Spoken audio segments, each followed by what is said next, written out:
नमस्कार मेरे प्यारे साथियों, आप सभी का स्वागत है जीके शुभम स्टडी में। और आप लोग कैसे हैं? आशा करते हैं कि आप लोग स्वस्थ होंगे, मस्त होंगे और जहां भी होंगे अपनी अपनी तैयारी में व्यस्त होंगे। दोस्तों आज हम बात करने वाले हैं जीके जीएस के टॉप 20 ऐसे क्वेश्चन जो कि एग्जाम की दृष्टि से देखा जाए काफ़ी इंपॉर्टेंट क्वेश्चन है और हर बार एग्जाम में पूछा जाता है। तो आप लोग से एक निवेदन है कि वीडियो को एंड तक जरूर देखिएगा। यदि आप लोग चैनल पर नए हो तो चैनल को सब्सक्राइब जरूर कर लीजिए। तो चलिए बिना देर किए स्टार्ट करते हैं। आज का पहला क्वेश्चन है, झारखंड में कुल संसदीय निर्वाचन क्षेत्रों की संख्या कितनी है?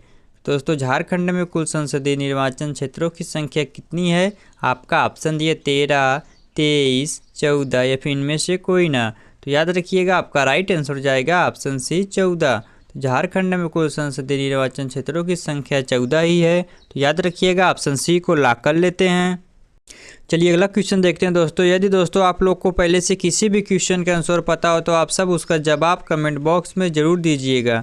तो झारखंड राज्य की आधिकारिक भाषा क्या है?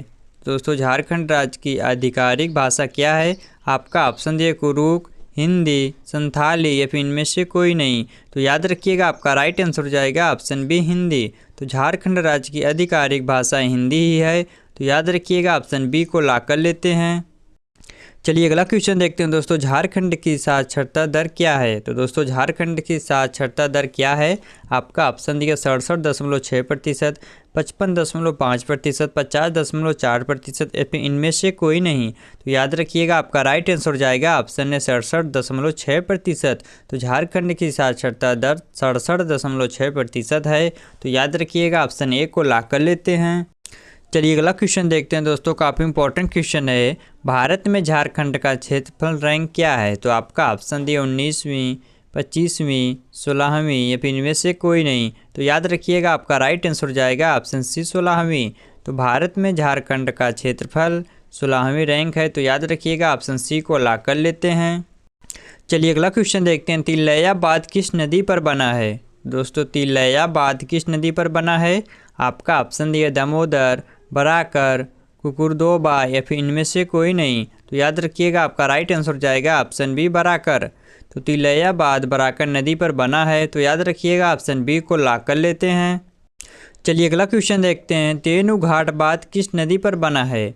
दोस्तों तेनुघाट बांध किस नदी पर बना है? आपका ऑप्शन दिया दामोदर, तहले, कुकुरदोबा या फिर इनमें से कोई नहीं। तो याद रखिएगा आपका राइट आंसर हो जाएगा ऑप्शन ए दामोदर।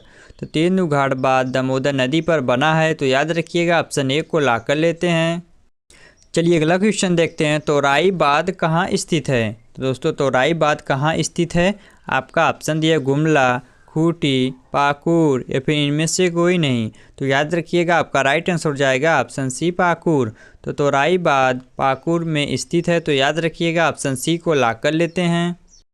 चलिए अगला क्वेश्चन देखते हैं दोस्तों। काफ़ी इंपॉर्टेंट क्वेश्चन है, गेतल सूद बांध कहाँ स्थित है? तो दोस्तों गेतल सूद बांध कहाँ स्थित है? आपका ऑप्शन दिया चतरा, रांची, हजारीबाग या फिर इनमें से कोई नहीं। तो याद रखिएगा आपका राइट आंसर हो जाएगा ऑप्शन बी रांची। तो गेतल सूद बांध रांची में स्थित है। तो याद रखिएगा ऑप्शन बी को लॉक कर लेते हैं। चलिए अगला क्वेश्चन देखते हैं दोस्तों। काफ़ी इंपॉर्टेंट क्वेश्चन है, आप लोग जितना भी क्वेश्चन देख रहे हैं आपके लिए काफ़ी इंपॉर्टेंट रहने वाला है। तो आप लोग काफ़ी ध्यान से देखिएगा। गेतल सूद बांध किस नदी पर बनाया गया है? तो दोस्तों गेतल सूद बांध किस नदी पर बनाया गया है? आपका ऑप्शन दिया घाघरा, स्वर्णरेखा, हीरू या फिर इनमें से कोई नहीं। तो याद रखिएगा आपका राइट आंसर हो जाएगा ऑप्शन बी स्वर्णरेखा। तो गेतल सूद बांध स्वर्णरेखा नदी पर बनाया गया है। तो याद रखिएगा ऑप्शन बी को लॉक कर लेते हैं। चलिए अगला क्वेश्चन देखते हैं दोस्तों। यदि दोस्तों आप लोग अभी तक चैनल को सब्सक्राइब और लाइक नहीं किए तो चैनल को सब्सक्राइब और एक लाइक ज़रूर कर दीजिएगा। तो गड़ी बांध किस नदी पर बना है? तो दोस्तों गड़ी बांध किस नदी पर बना है? आपका ऑप्शन ये दनकाई, नाला, स्वर्णरेखा, चिंता या फिर इनमें से कोई नहीं। तो याद रखिएगा आपका राइट आंसर हो जाएगा ऑप्शन बी स्वर्णरेखा। तो गड़ी बांध स्वर्णरेखा नदी पर बना है। तो याद रखिएगा ऑप्शन बी को लॉक कर लेते हैं। चलिए अगला क्वेश्चन देखते हैं दोस्तों। काफ़ी इंपॉर्टेंट क्वेश्चन है, इसको ध्यान से देखिएगा। दलमा वन जीव अभ्यारण्य कहाँ स्थित है? तो दोस्तों दलमा वन जीव अभ्यारण्य कहाँ स्थित है? आपका ऑप्शन दिया जमशेदपुर, हजारीबाग, रांची या फिर इनमें से कोई नहीं। तो याद रखिएगा आपका राइट आंसर हो जाएगा ऑप्शन ए जमशेदपुर। तो दलमा वन जीव अभ्यारण्य जमशेदपुर में स्थित है। तो याद रखिएगा ऑप्शन ए को लॉक कर लेते हैं। चलिए अगला क्वेश्चन देखते हैं, बेतला राष्ट्रीय उद्यान किसके लिए आरक्षित है। तो दोस्तों बेतला राष्ट्रीय उद्यान किसके लिए आरक्षित है। आपका ऑप्शन दिए हिरण, शेर, पक्षी और जलीय जीव या फिर इनमें से कोई नहीं। तो याद रखिएगा आपका राइट आंसर हो जाएगा ऑप्शन बी शेर। तो बेतला राष्ट्रीय उद्यान शेर के लिए आरक्षित है। तो याद रखिएगा ऑप्शन बी को लॉक कर लेते हैं। चलिए अगला क्वेश्चन देखते हैं दोस्तों, काफ़ी इंपॉर्टेंट क्वेश्चन है। झारखंड के तीसरे मुख्यमंत्री कौन थे। दोस्तों झारखंड के तीसरे मुख्यमंत्री कौन थे।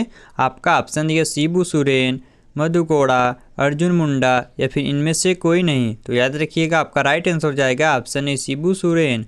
तो झारखंड के तीसरे मुख्यमंत्री शिबू सोरेन थे। तो याद रखिएगा ऑप्शन ए को लॉक कर लेते हैं। चलिए अगला क्वेश्चन देखते हैं दोस्तों, काफ़ी इंपॉर्टेंट क्वेश्चन है। झारखंड के प्रथम राज्यपाल कौन थे। दोस्तों झारखंड के प्रथम राज्यपाल कौन थे। आपका ऑप्शन दिया सैयद अहमद, श्री प्रभात कुमार, वेद मारवा या फिर इनमें से कोई नहीं। तो याद रखिएगा आपका राइट आंसर हो जाएगा ऑप्शन बी श्री प्रभात कुमार। तो झारखंड के प्रथम राज्यपाल श्री प्रभात कुमार थे। तो याद रखिएगा ऑप्शन बी को लॉक कर लेते हैं। चलिए अगला क्वेश्चन देखते हैं, झारखंड के तीसरे राज्यपाल कौन थे। दोस्तों झारखंड के तीसरे राज्यपाल कौन थे। आपका ऑप्शन दिए M Rama Jois, Syed Sibte Razi, V C Pande या फिर इनमें से कोई नहीं। तो याद रखिएगा आपका राइट आंसर हो जाएगा ऑप्शन एम रामा जोइस। तो झारखंड के तीसरे राज्यपाल एम रामा जोइस थे। तो याद रखिएगा ऑप्शन ए को लॉक कर लेते हैं।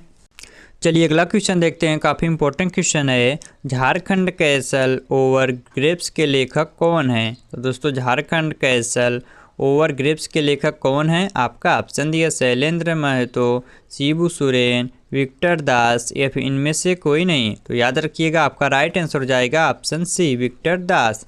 तो झारखंड कैसल ओवर ग्रेप्स के लेखक विक्टर दास जी हैं। तो याद रखिएगा ऑप्शन सी को लॉक कर लेते हैं। चलिए अगला क्वेश्चन देखते हैं, झारखंड में प्रसिद्ध टिस्को फैक्ट्री की शुरुआत किसने की। तो दोस्तों झारखंड में प्रसिद्ध टिस्को फैक्ट्री की शुरुआत किसने की। आपका ऑप्शन दिया धीरू भाई अंबानी, डॉक्टर राजेंद्र प्रसाद, जमशेदजी टाटा या फिर इनमें से कोई नहीं। तो याद रखिएगा आपका राइट आंसर हो जाएगा ऑप्शन से जमशेदजी टाटा। तो झारखंड में प्रसिद्ध टिस्को फैक्ट्री की शुरुआत जमशेदजी टाटा ने किया था। तो याद रखिएगा ऑप्शन सी को लॉक कर लेते हैं। चलिए अगला क्वेश्चन देखते हैं, शिव का प्रसिद्ध गुप्तेश्वर मंदिर कहाँ स्थित है। तो दोस्तों शिव का प्रसिद्ध गुप्तेश्वर मंदिर कहाँ स्थित है। आपका ऑप्शन दिया है खड़गपुर पर्वतमाला, जेथियन पर्वतमाला, कैमूर पर्वतमाला या फिर इनमें से कोई नहीं। तो याद रखिएगा आपका राइट आंसर हो जाएगा ऑप्शन सी कैमूर पर्वतमाला। तो शिव का प्रसिद्ध गुप्तेश्वर मंदिर कैमूर पर्वतमाला में स्थित है। तो याद रखिएगा ऑप्शन सी को लॉक कर लेते हैं। चलिए अगला क्वेश्चन देखते हैं दोस्तों, काफ़ी इंपॉर्टेंट क्वेश्चन है, इसको ध्यान से देखिएगा। मारार गोमके का नाम से कौन प्रसिद्ध है। तो दोस्तों मारार गोमके के नाम से कौन प्रसिद्ध है। आपका ऑप्शन दिया जयपाल सिंह, बुद्ध भगत, राजकुमार शुक्ल या फिर इनमें से कोई नहीं। तो याद रखिएगा आपका राइट आंसर हो जाएगा ऑप्शन है जयपाल सिंह। तो मारार गोमके के नाम से जयपाल सिंह प्रसिद्ध थे। तो याद रखिएगा ऑप्शन ए को लॉक कर लेते हैं। चलिए अगला क्वेश्चन देखते हैं दोस्तों, काफ़ी इंपॉर्टेंट क्वेश्चन है। निम्नलिखित में से कौन सा खनिज झारखंड में उत्पादित नहीं होता है। तो दोस्तों निम्नलिखित में से कौन सा खनिज झारखंड में उत्पादित नहीं होता है।